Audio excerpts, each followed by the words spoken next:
Tedasheri, he was fantastically important. We're going to spend a little time with her. Ahotep, Amos Nefertari. This is, we'll see who each of these people are, but this gives you an idea how long they were the principal wife of the king. Many times the king had several, you know, and we'll run into that. But he usually had only one principal wife. Ta'i, Nefertiti, Nefertari, and Ankhesenpatan. Tedasheri was the wife of Seqenenre. There are different ways of spelling his name. Incidentally, if you get into the study of ancient Egypt, don't get too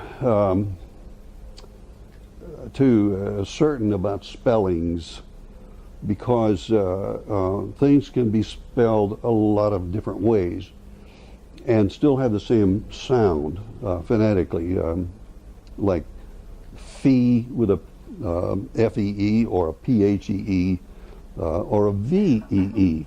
Those things all could have very similar sounds, so don't get hung up on the spelling. Also, you have to be a little bit careful about the names of pharaohs and other individuals, because remember that there were a lot of different kinds of people doing Egyptology, doing studies and excavations and so forth. And if a Greek guy is going to name a pharaoh from what he's read in the hieroglyphs, a lot of Greek names are end with O-P-U-L-I-S. So if the British named that same guy, looking at the same evidence, the same inscriptions, hieroglyphs, and so forth, he might name it something totally different. So, for instance, Amenopsis and Amenhotep are the same person. They got different names depending on what author you're reading. So, if you're reading an English author, you ought to go ahead and complete that study before you read a German author writing in English or something like that. Another thing to be careful about is the timing, because if somebody gives the date of an incident, there are several different ways that date can be determined. One is through references to biblical crossover, if there is that, but there are many other ways of doing that. And so those dates are always usually approximate. The range of dates is usually pretty reliable. Okay, Tedasheri, she was the grandmother of Ahmose. Ahmose is very important because he is the first pharaoh of the 18th dynasty. And you remember I told you the 18th dynasty was the pinnacle of art, literature, sculpture, painting, and international relations as well. Grandmother of Ahmose, the first pharaoh of the 18th dynasty, who liberated Egypt. We're going to see more about this. Let me just take a side trip here for a moment. I mentioned Seqenenre-Tao a moment ago, the first, and Seqenenre-Tao the second. Now, this is interesting. Egypt was divided. It was conquered by the Hyksos in the north, where the delta is, where the Nile comes up, branches off, and then all those branches dump into the Mediterranean. Seqenenre-Tao was a pharaoh, but he knew that his country was divided, and it should be complete all the way from Nubia to Somalia to the Mediterranean. And he wanted to run those guys out of there, but he just didn't quite have the wherewithal to do that until the king of the conquered part up there in the delta sent him a little note. I think his name was Apophis. He sent him a little note, and the note said, "The hippopotamuses in your pools are making so much noise I can't sleep." Now he's 350 miles away. Okay? So Seqenenre-Tao says, you know, I've had enough of this stuff. So he gets his army together and goes up there and tries to drive these guys out there. He gets killed. And we have a photograph of his mummy, and he got killed and killed and killed and killed, I believe. There's a lance mark, arrow mark, axe mark. I think you count 4 different weapon marks on his mummy. He's pretty grotesque when you look at a black and white photograph of his mummy and so forth. He got killed. His son Kamose carried on the battle for about 2 years and didn't do any good. And then Amos, the third son, he was the second oldest son, Amos, was successful in running them out of Egypt. So he united Egypt. And you might remember we had a question last week on the dynasties. What was the reason for separating the 17th dynasty from the 18th dynasty? Was it every 1,000 years, or what was it? And it was the reason that historians settled on this is because Amos was successful in unifying Egypt by running those guys out of the Delta, and therefore a new era begins. And so they said that's a good place to end the 17th dynasty and begin the 18th dynasty. Well, Tetisheri was his grandmother. Her grandson built a special monument at Abydos. Abydos is, or as the Egyptians say, Abydos. It's about 100 miles, maybe 60 miles north of Luxor on the Nile. The stela commemorates the king's recognition of the work and the contributions of his grandmother. And I'm going to read you a short paragraph from I think that paragraph is written by Gay Robbins, who's a woman professor at Emory University in Atlanta, and a very well-known and well-quoted Egyptologist. Let me see what I have on her. Can't see without glasses.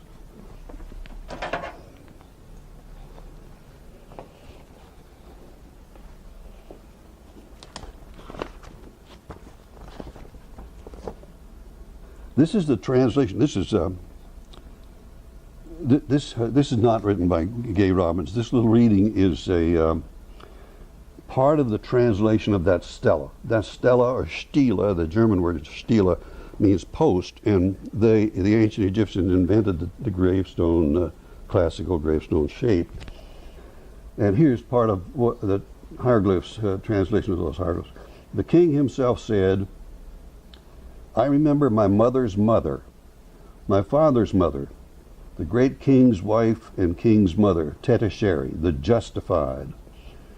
That term is used frequently by British archaeologists, and it's intended to mean that the record of her accomplishments earns her the place in history. She already has a tomb and funerary monuments on the soil of the Theban province. Thebes is a word for Luxor. Remember now, these are the words of the king who had this stela made. And the Abydos province, she already has a tomb and a funerary monument on the soil of the Theban province and the Abydos province. But I have said this to you because my majesty wants to make a pyramid estate for her in the necropolis, where dead people are put, near the monument of my majesty. Its pool dug, its trees planted, its offerings, loaves established. And his majesty spoke of the matter. It was put into action. His majesty did this because he loved her more than anything. Kings of the past never did the like for their mothers. So this was a very unusual Mother's Day celebration. Okay, let's see where we're going from here. Queen Ahotep. She was the wife of Second Henry Tao the Second. He's the one that I described died in battle with all these different wounds.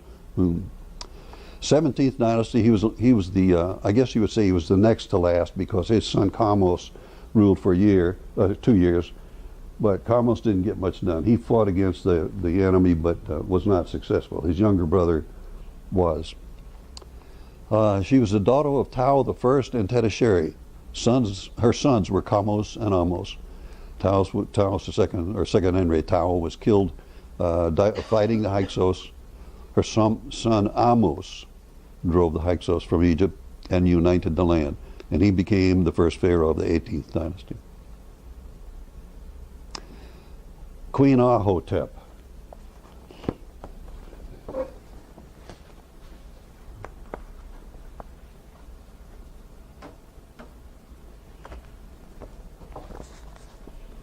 Queen Ahotep. This is from a stela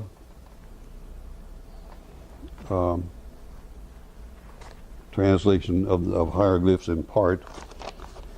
She is recognized as one who has accomplished the rites and taken care of Egypt. She has looked after Egypt's soldiers. She has guarded Egypt, and she brought back her fugitives and gathered together her deserters, and she has pacified Upper Egypt and expelled her rebels. We find that a lot of the queens who were noted as important were important in large part because they had the ability and they had the opportunity. Their husband was off fighting, and they stayed home, ran the country, and kept things together. Gathered up reinforcements and saw that supplies were sent forward, and took care of things very well. And when that was remarked by historians or the Pharaoh himself, he did things like make a stela to commemorate and thank her for taking care of things while he was off doing battle with somebody. Okay.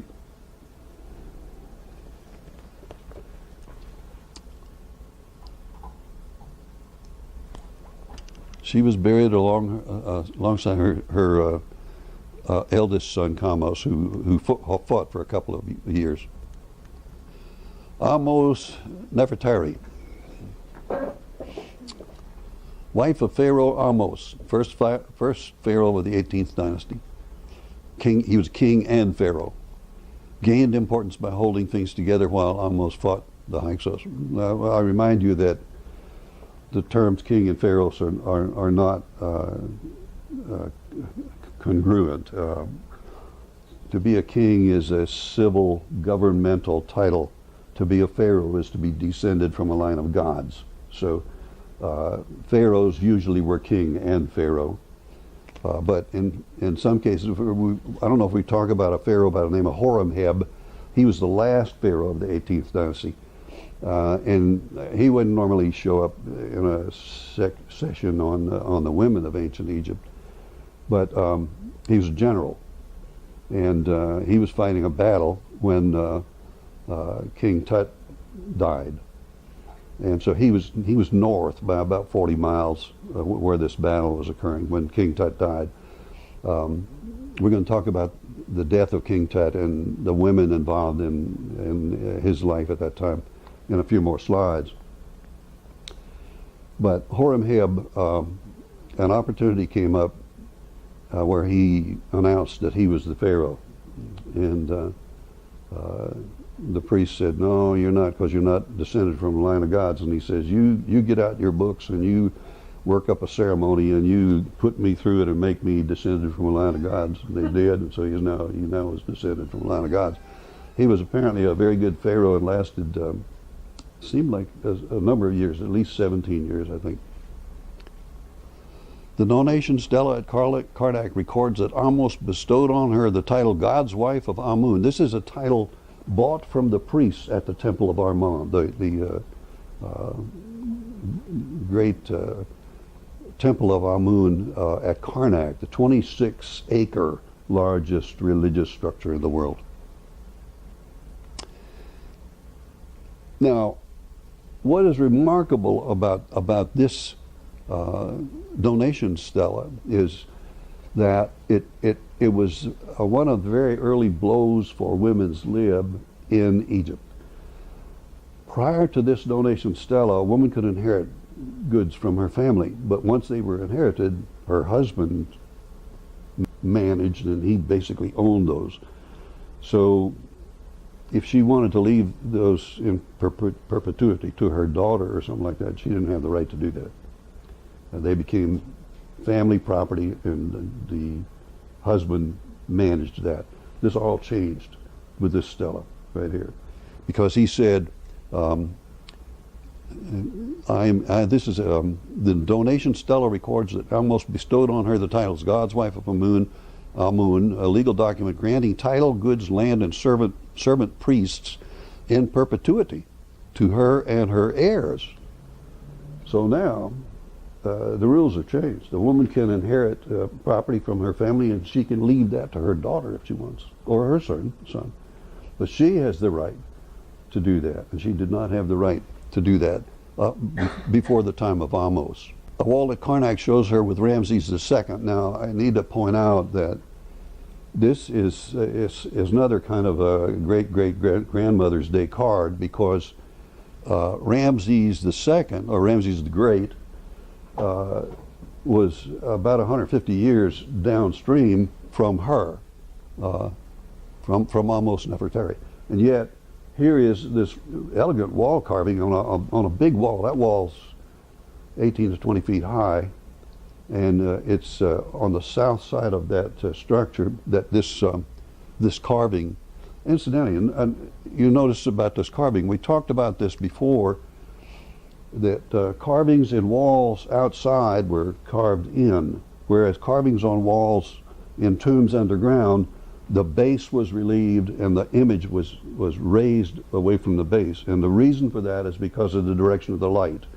Outside, light, if you can capture shadow, with the sun being everywhere except directly overhead, or even directly overhead in certain images, the shadow will make the image stand out better.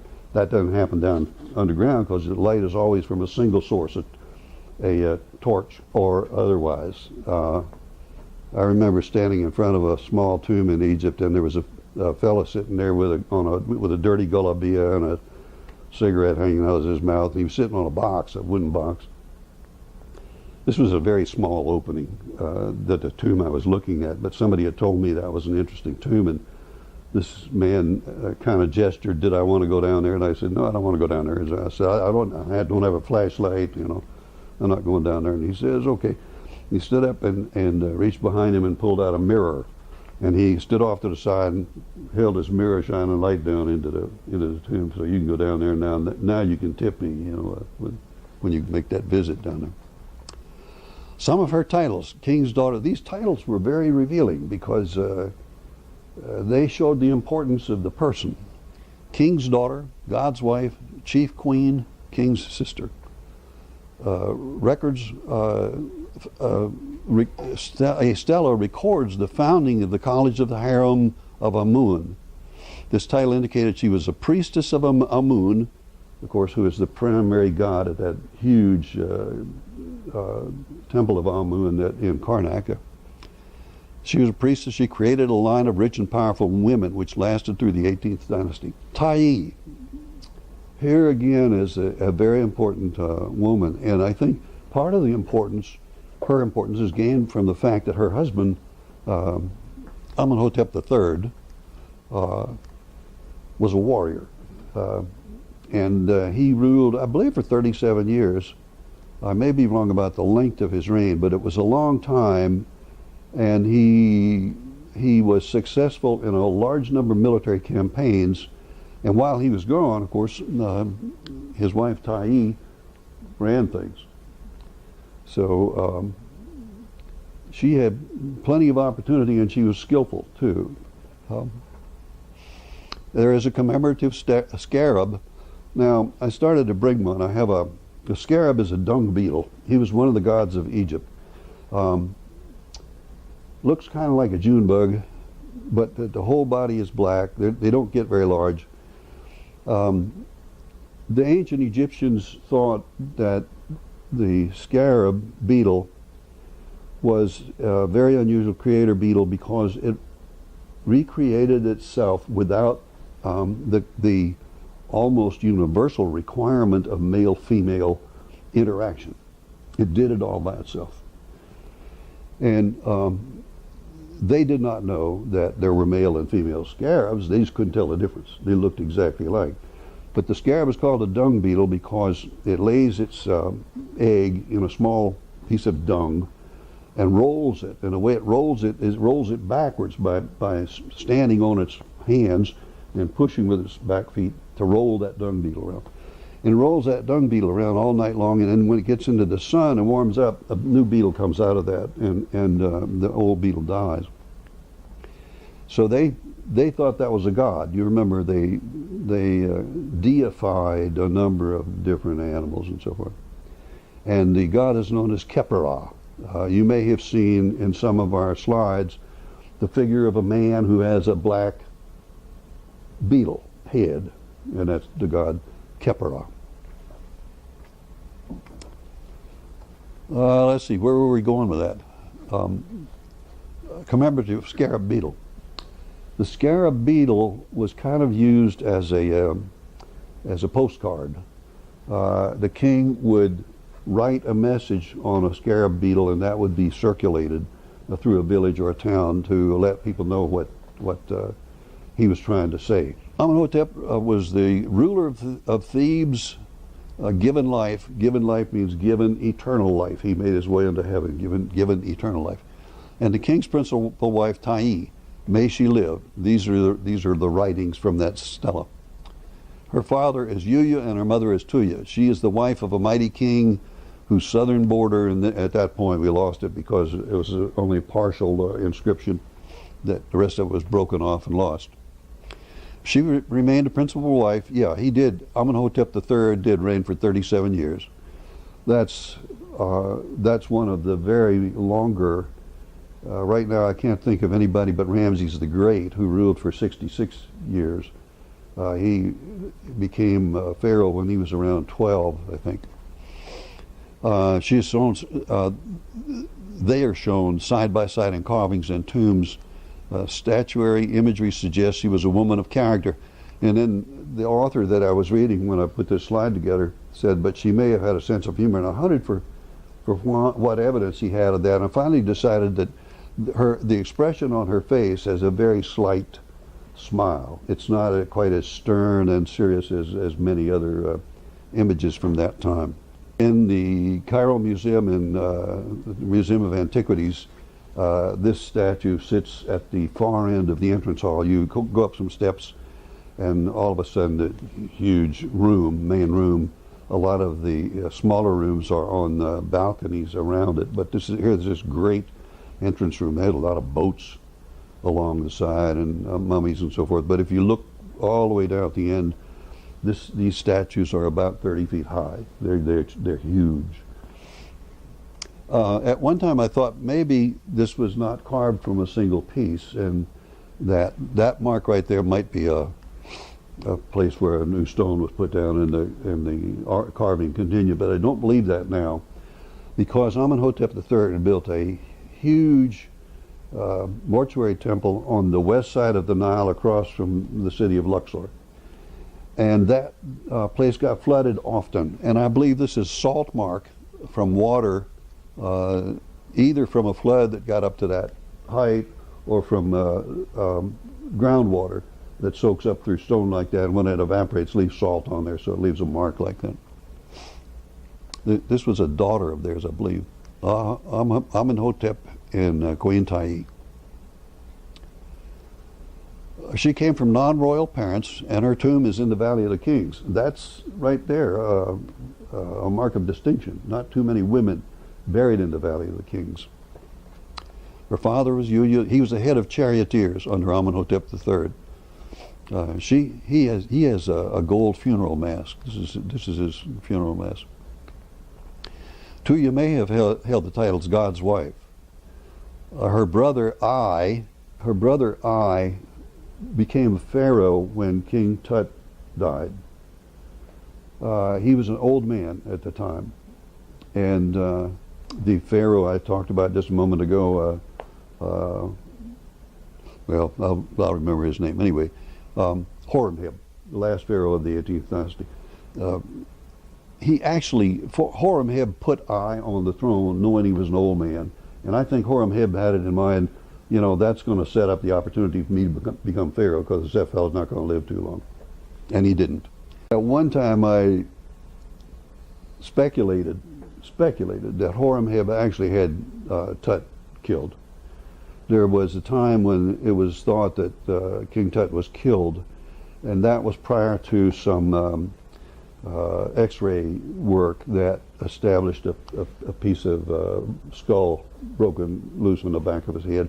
And now it's believed that he had a chariot incident, and medical work has suggested that he lived about 6 days after he was injured, and he basically died from his injuries or infection of his injuries. But it turns out that Horemheb was up on the northern border fighting a battle at the time, and it was just a kind of a guess based on timing and so forth. I don't think that that was a good guess, but it was a guess. And this is kind of interesting. Tuya had veto power over additions to the harem. Not many women have veto power over that too. Another indication of what an important woman she was.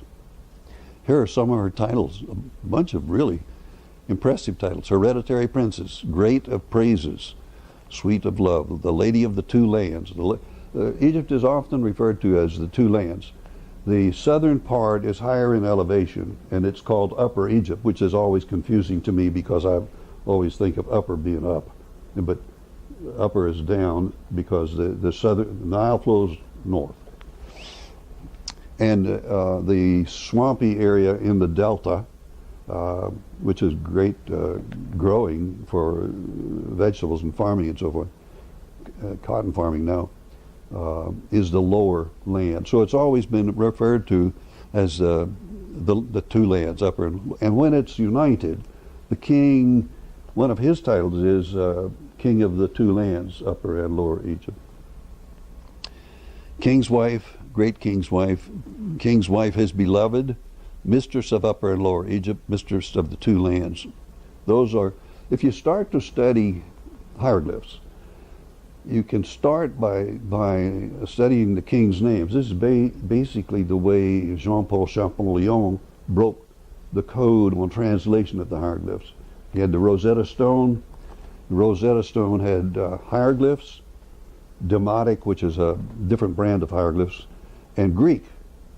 And Champollion saw 7 ovals in the hieroglyphs, and he saw, because he could read the Greek, he saw 7 kings' names down there, and he said, well, I wonder if these things in this bathtub-shaped thing are names of kings. And that was kind of a break.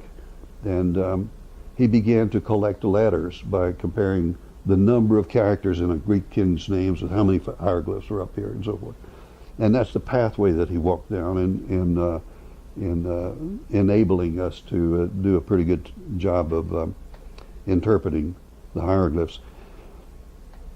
Let me make a point here about the difference between interpreting and translating. I've used those terms interchangeably for a long time, and at one point I was working with some people from the State Department on a thing in Geneva, and I was using these terms interchangeably, and one of the translators from the State Department said, Bill, you don't know the difference between interpret and translate. And I said, no, but you're going to tell me. And he said, yeah. He said, an interpretation is, here's what I think he said.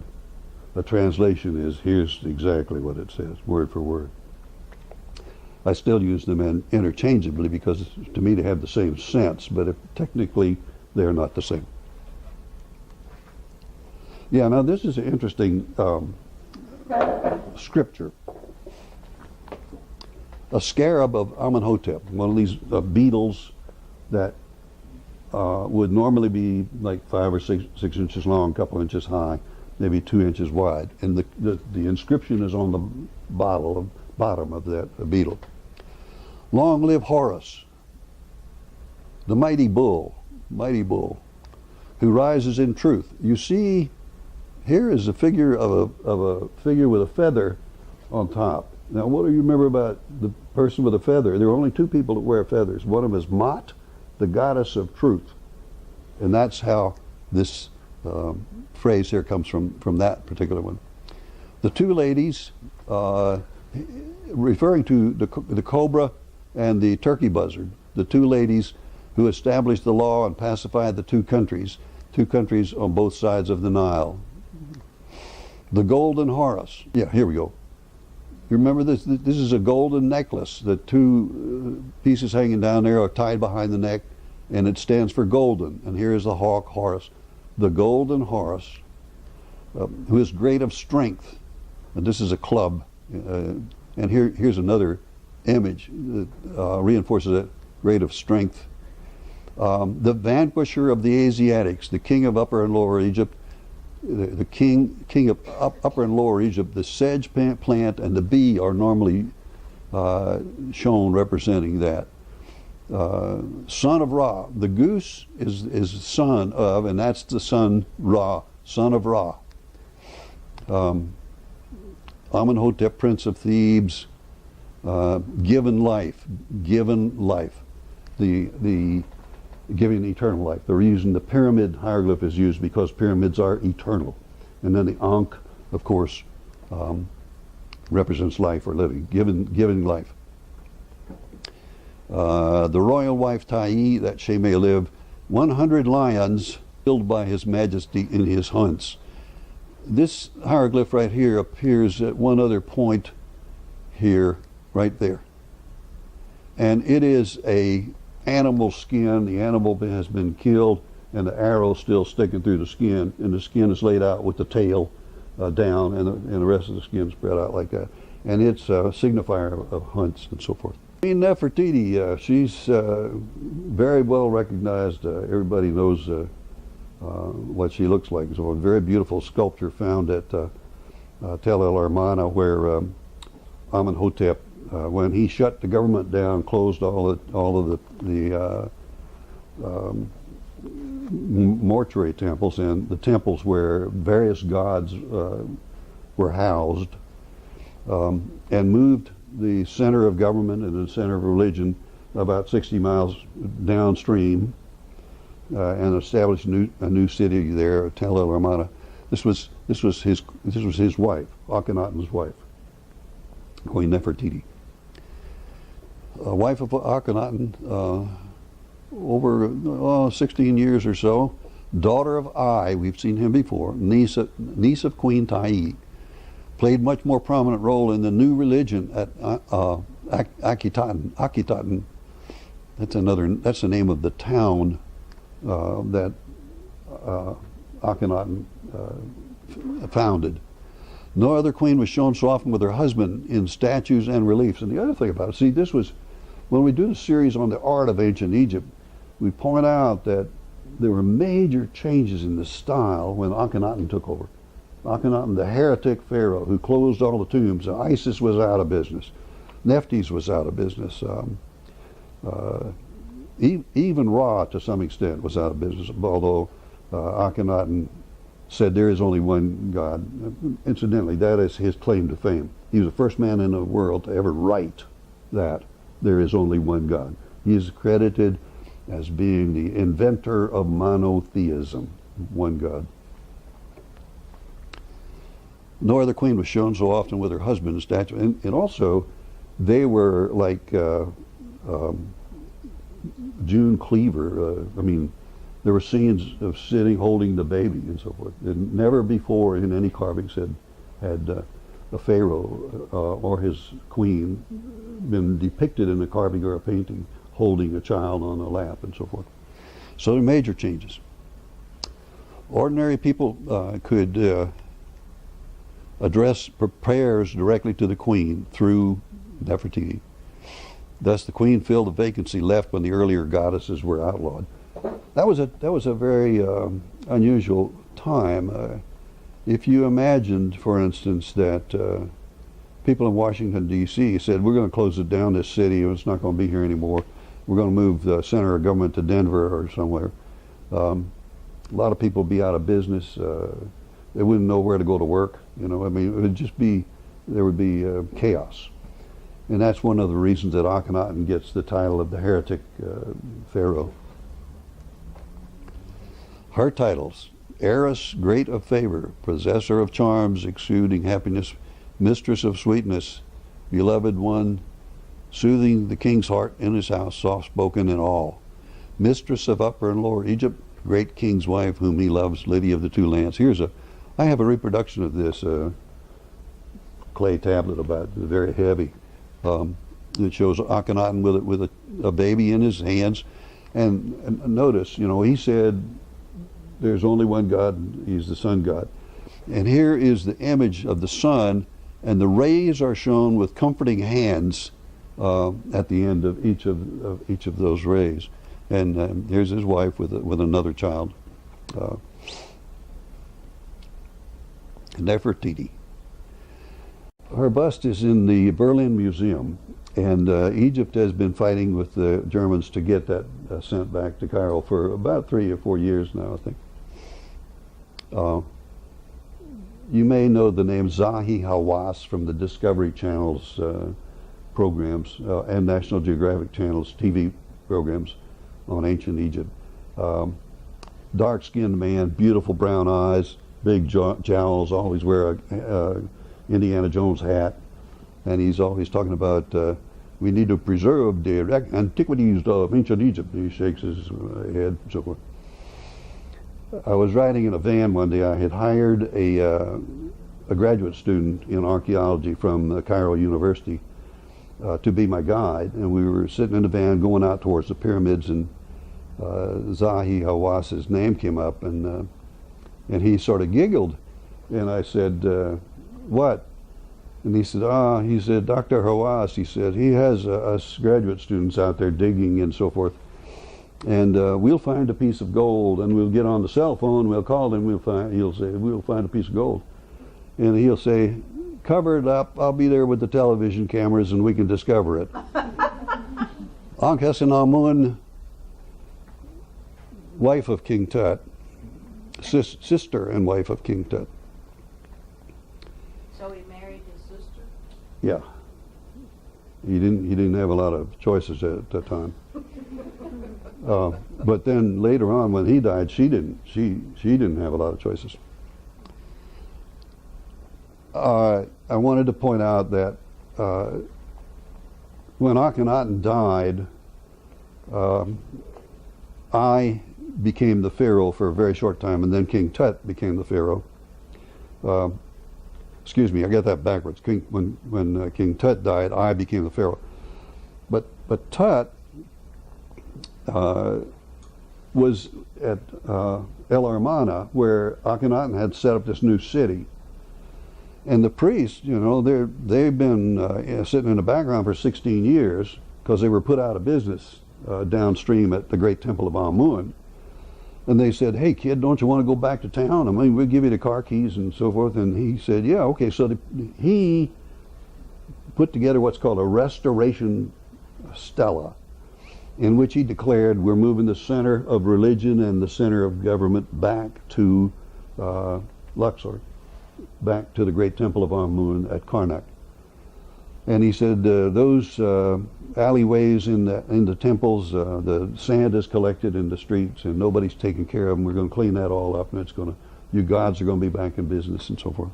This what we're referring to here is a very interesting story, and it is unusual in that hieroglyphs in Egypt tell this story. And it might not be believable except for the fact that writings in the area of Mesopotamia, between the Tigris and Euphrates River, where their enemy, the Egyptians' enemy, was located, the king there exchanged letters with her, the queen, the Ankhesenamun, the wife of King Tut after he died. And those letters written in cuneiform, the little wedges that are shaped different ways to make letters and so on, tell the same story as what is written in the tablets in hieroglyphs found, I guess, 500 or 600 miles away. On the death of King Tut, she wrote his wife, Ankhesenamun. Now, she was named Ankhesenamun when they lived at the temple of Amun. When they moved downriver, she changed her name to recognize the sun god, the new sun god, the Aten, the sun directly overhead, the one that Akhenaten said, this is the only one true God. He changed his name from Akhenamun, Amenhotep the fourth, Amun-hotep the fourth, to Akhenaten when he moved. A-T-E-N, the Aten. he said, she wrote this letter and she said, I don't have a appropriate male heir to sit on the throne as Pharaoh, and you've got a lot of princes. Why don't you send me one of your princes? His name was Suppiluliumus, and he was the king of the Hittites, their enemy. Very unusual that she wrote to their enemy to ask for a king to marry, a prince to marry, to make him the Pharaoh. He sent his son. First of all, Suppiluliumus, he didn't believe a bit of this. He thought it was a trick. And he sent a spy down to Luxor to find out. And the spy came back and said, yeah, the king has died. King Tut has died. So he sent his son Zenanza down there. Well, Zenanza got to the border and got murdered. And so Suppiluliumus was doubly suspicious now. And so Ankhesenpatan now, actually they had moved back to Luxor. She actually married her grandfather, and he was Pharaoh for a couple of years, I guess. Nefertari, wife of Ramses the Great, who ruled from 1279 to 1212. He ruled for 67 years.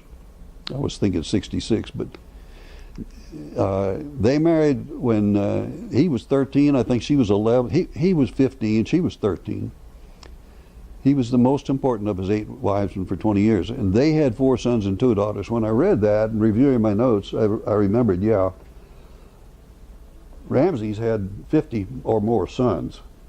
But he had only 4 sons with Nefertari. We don't even know how many wives were in his harem. But we know that at the entry to the Valley of Kings in the wall, the valley wall on the left-hand side, there's a small entranceway. And I was going by there when they were first starting to excavate. And there have been at least 52 or 53 chambers excavated that were designated for the sons of Ramses the Great. She helped maintain peace with the Hittites by corresponding with the queen of the Hittites, Queen Putakhepa. The marriage, this was something, marriage, he married a Hittite princess and put her in the harem. This was a trick that the pharaohs would do to keep the enemy from attacking. The enemy's not going to attack if their daughter is in the harem, across the river from Luxor, say. And then references to her kind of faded away by about this 1240 BC. I want to read you a short section from Gay Robbins. It's kind of ending up, and then I've got a audio visual thing I want to do for you. I recommend the writings of Gay Robbins, this professor over at Emory University. She's written a number of books, and she does good work. While we may suspect that women like Amos Nefertari, Hatshepsut, and Tayi, and Nefertiti were strong-minded individuals, Egyptian sources will never provide us with the insight into their characters that we would like. When all is said and done, we know more about the positions that they occupied than about the type of people they were. What we learn is that kingship itself was not an office open to women on normal terms, and that the role of royal women was to complement the divine aspect of kingship through divine queenship. On an ideological level, the queen represented the female principle of the universe, through which the male king could renew himself. On a practical level, the royal women provided potential heirs to the throne. Both the king's mother and the king's principal wife had important roles to play, and it is possible that these offered potential power to the holder. Other wives had no ritual role, but might have wielded influence if they attracted the king's favor. Sometimes royal women went outside the legitimate framework of power and tried to influence events by assignation in order to bring a prince to the throne who was not the official heir. You know, there were times when it wasn't all that pleasant being in the harem because of the competition and so forth. Nefertari's tomb. Here is a mortuary temple that was at Abu Simbel in the south, near the great Ramses the Great's temple. This was a temple devoted to his wife, Nefertari, and of course he couldn't resist putting himself in many of the statues, but she is there here. Now, to get an idea of the size of this, notice the size of the people here. This is one of the two temples that was rescued. It was going to be flooded when the Aswan Dam was built, and the water was going to come up because they were on slightly higher ground, but they were going to be flooded, and those two huge structures were taken apart and relocated into higher ground a little bit downstream from where the dam is. And they're hollow. You can walk inside. You see the steel structure that they put the stone back on the big steel structures and so forth. Elegant tomb in the Valley of the Queens. Here she's shown presenting an offering to Hathor. Now, this image of Hathor, if it weren't for the hieroglyphs, you might not be able to distinguish between whether this was Hathor or Isis, because they both wore the sun disk and the cow's horns in their royal helmet, so to speak. But if you could see this entire hieroglyph here, it's Horus. That's the tail of the hawk, and that's the key to telling us that this is Hathor.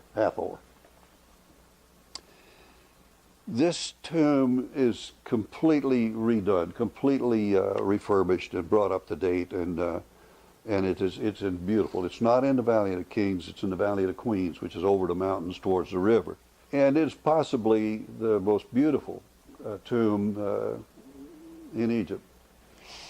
There was an international crew that worked on the restoration for a number of years.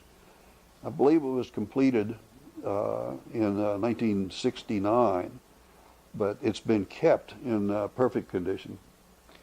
And it seems to me that it was around 15 years that they worked on it, restoring it. And these are some of the scenes from that tomb. Here you see Isis and Nephthys and Ra, the sun god, painted on one wall. Here's the Thoth, the ibis-headed god, here. And this is a painting from a stairway. This is a wall on one side of a stairway going down into the tomb. Here, she is shown making offerings to Ptah, the creator god from Memphis. The clarity and the simplicity and the whitewash background just makes it stand out. Beautiful. Here are these symbols that we talked about earlier, the noose for protection, life and stability, and dominion. That's the staff of the ruler. That staff is kind of interesting. It's shown a lot of different places to show dominion. I'm the king, I'm the powerful guy. There's been some research done on that, and some staffs like that have been found in a number of tombs.